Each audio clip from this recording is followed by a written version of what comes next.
2021년 6월 16일 수요일 큐티 생명의 삶 오늘의 본문 출애굽기 26장 15절부터 37절까지 말씀입니다. 너는 조각목으로 성막을 위하여 널판을 만들어 세우되 각 판의 길이는 10규빗 너비는 1규빗 반으로 하고 각 판에 2촉씩 내어 서로 연결하게 하되 너는 성막 널판을 다 그와 같이 하라.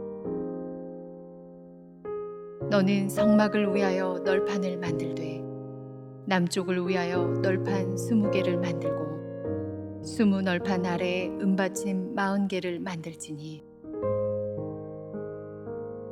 이쪽 널판 아래에도 그 2촉을 위하여 2받침을 만들고 저쪽 널판 아래에도 그 2촉을 위하여 2받침을 만들지며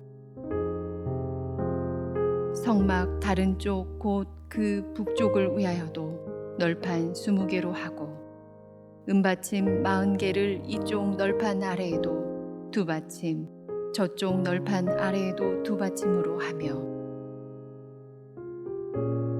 성막 뒤 곧 그 서쪽을 위하여는 널판 6개를 만들고 성막 뒤 두 모퉁이 쪽을 위하여는 널판 2개를 만들되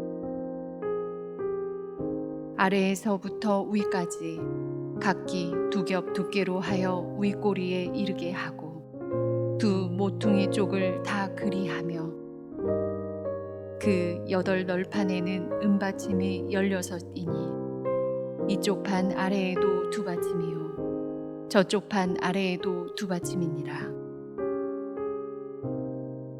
너는 조각목으로 띠를 만들지니 성막 이쪽 널판을 위하여 5개요 성막 저쪽 널판을 위하여 5개요 성막 뒤 곧 서쪽 널판을 위하여 5개이며 널판 가운데 있는 중간띠는 이 끝에서 저 끝에 미치게 하고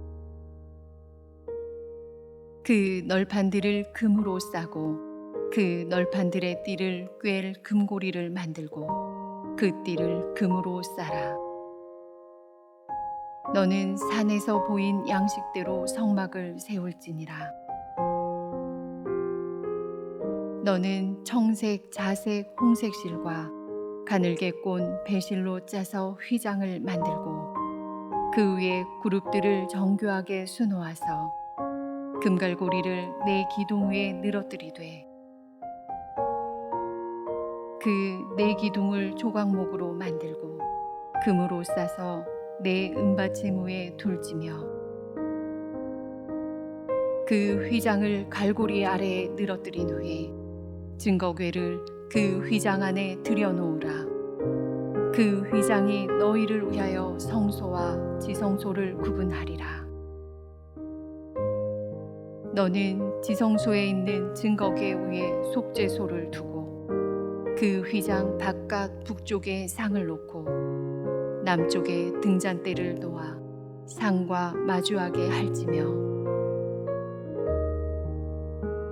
청색, 자색, 홍색 실과 가늘게 꼰 배실로 수놓아 짜서 성막문을 위하여 휘장을 만들고 그 휘장문을 위하여 기둥 5을 조각목으로 만들어 금으로 싸고 그 갈고리도 금으로 만들지며 또 그 기둥을 위하여 받침 5개를 노스로 부어 만들지니라.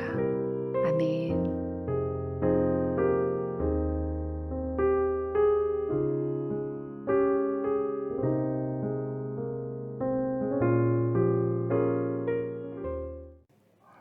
오늘 본문은 성막 안에서도 지성소와 성소로 이루어진 성막의 내부 구조물에 대한 지침입니다.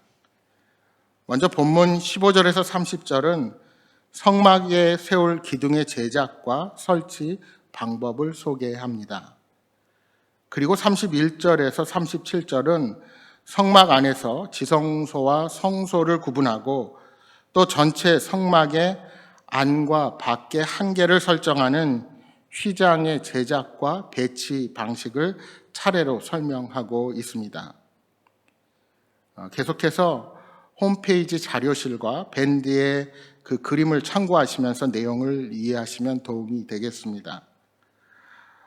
어제 말씀인 1절에서 14절이 전체 성막의 지붕과 사방을 4겹으로 덮는 휘장의 종류와 그것을 만드는 방식의 지침이라면, 이제 15절부터는 성막 안 내부 공간을 만드는 뼈대와 구조물을 어떻게 하는지를 언급하고 있습니다. 하나님께서는 조각목, 즉 아카시아 나무로 성막의 널판을 만들라고 하십니다. 이 아카시아 나무는 가볍지만 견고하고 쉽게 썩지 않습니다. 따라서 이 조각목, 이 아카시아 나무로 성막의 널판을 만드는 이유는 이것으로 만들었을 때 이동하기가 쉽고 튼튼하며 오래 사용할 수 있기에 광야에서 이동하기에 용이했고, 훌륭한 내구성으로 인하여 번거로운 일이 적게 발생하기 때문이었습니다. 하나님께서는 광야를 이동해야 하는 그들의 상황을 배려하여서 목재를 정하신 것입니다. 이런 하나님의 배려와 사랑은 광야를 거주하는 그들에게 끊이지 않고 계속되었습니다. 여러분, 보통 장막을 치게 되면 기둥 몇 개로 천을 지탱하고 천 끝에 줄을 달아 팽팽하게 당긴 후에 땅에 말뚝을 박아서 고정합니다. 이때 아무리 팽팽하게 당겨도, 그렇게 말뚝을 박는다 해도 기둥과 기둥 사이에 천장을 이루는 천은 그 무게 때문에 조금 아래로 처지게 마련입니다. 하지만 성막은 거의 완벽한 직사각형을 이루기에 그것을 보는 사람은 완벽함과 완전함을 느끼게 됩니다. 이를 위해 성막은 기둥을 몇 개 띄워서 세우는 것이 아니라 높이 4.5m, 너비 68cm의 기둥, 그러니까 이 기둥을 오늘 본문에 널판이라고 하고 있는데, 그 기둥을 촉과 긴 막대기, 요철과 띠를 사용하여서 이어 붙여서 벽체를 이루게 만듭니다. 각각의 기둥은 은으로 만든 받침대 위에 역시 요철을 사용해서 세우는데 그 규격이 모두 동일합니다. 그러나 서쪽 벽과 북쪽 벽, 남쪽 벽이 만나는 모서리로 사용될 두 기둥만은 남쪽, 북쪽 벽과 만나 접합할 부분까지 계산해야 합니다. 또한 이 두 기둥이 힘을 많이 받게 되기에 더 두껍게 만들라고 말씀합니다.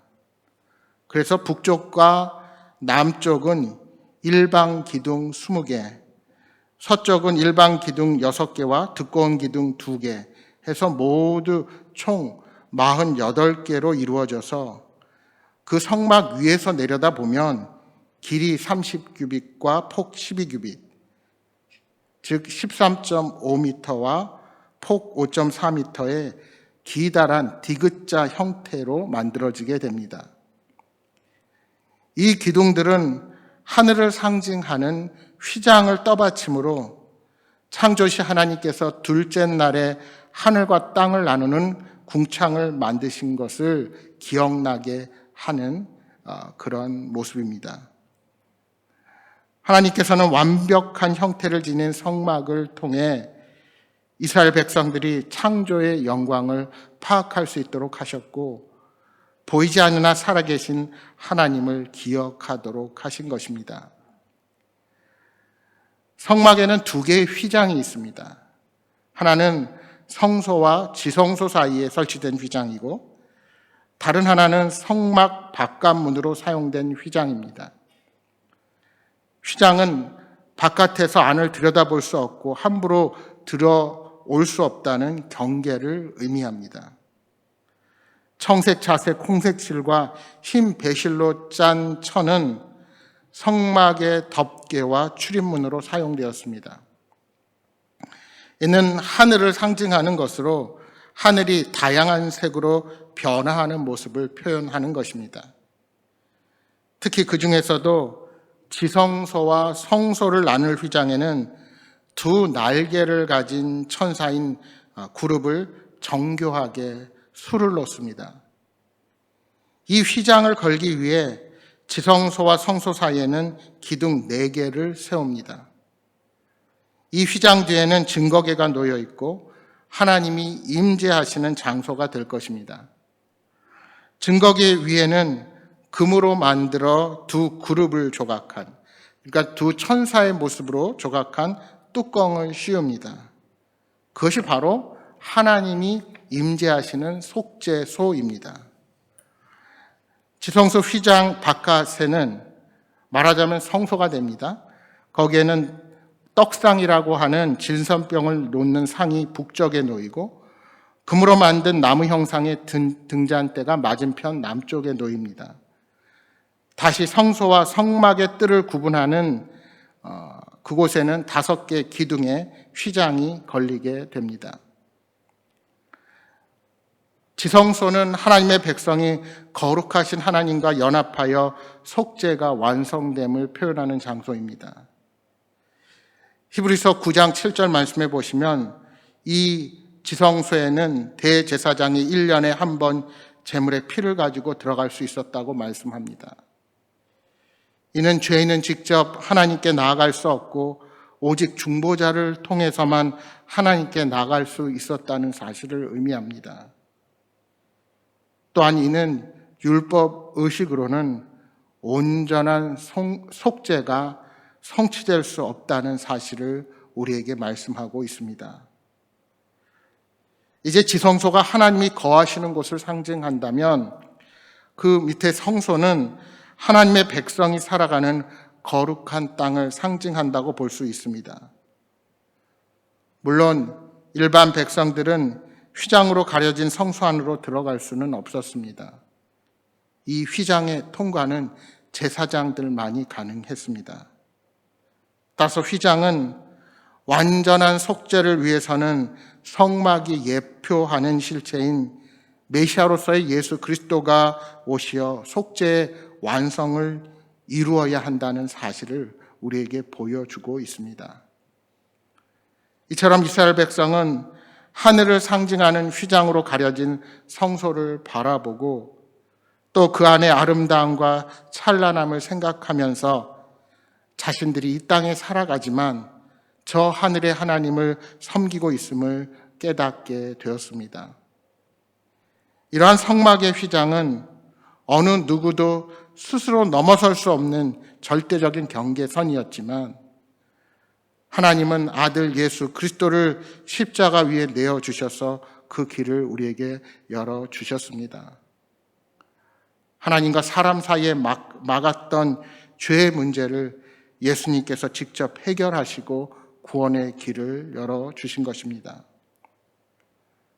따라서 성도는 그리스도의 몸이 찢기심으로 우리가 구원을 받았다는 사실을 기억하며 하나님과 그의 나라를 위해 헌신하는 자가 되어야 합니다. 예수님께서 십자가에 돌아가셨을 때 그 성소의 휘장이 찢어졌듯이 이제는 그 막힌 담을 허신 하나님 앞에 우리들의 죄의 문제를 해결하고 우리는 직접 설 수 있는 존재들이 되었습니다. 따라서 우리는 예수 그리스도를 마음 깊이 모심으로 늘 우리들의 마음이 하나님을 만나는 성소가 되게 해야 합니다. 이제 하나님은 성전인 우리 안에 계십니다.